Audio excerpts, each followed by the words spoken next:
থানার ৫/৯/২৪ একটি মামলাতে শুধুমাত্র সোনেরেস দেখানো হয়েছে, তাকে কোনো রিমান্ড চাওয়া হয়নি। এবং অন্যান্য মামলাতে আপনার কলাবাগান থানার মামলা ৭/১২/২৪, এই মামলাতে ছাত্রলীগ নেত্রী বেনজির হোসেন নিশি, তাকে ৭ দিনের রিমান্ড চাওয়া হয় এবং বিজ্ঞ আদালত ৫ দিনের রিমান্ড প্রদান করেন।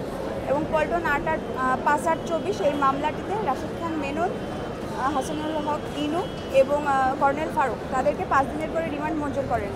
এবং অন্য আরেকটি মামলাতে ইমন সালেহি ইমন তাকে ৭ দিনের রিমান্ড দেওয়া হয়। এবং আজকে আমরা বিজ্ঞ আদালতে লক্ষ্য করেছি যে যাদেরই রিমান্ড চাওয়া হয়েছে, উপযুক্ত কারণ থাকুক বা না থাকুক, ম্যাক্সিমামেরই 5 দিন, মিনিমাম 5 দিন এবং সর্বোচ্চ 7 দিন পর্যন্ত রিমান্ড দেওয়া হয়েছে। এটা মানে 5 দিন চাইছে 5 দিনই দিয়ে দিয়েছে, 7 দিন চাইছে 7 দিনই দিয়ে দিচ্ছে, মানে এটাকে আপনারা কীভাবে দেখছেন? এটাকে আমরা দেখছি প্রেসক্রাইবড ম্যানার।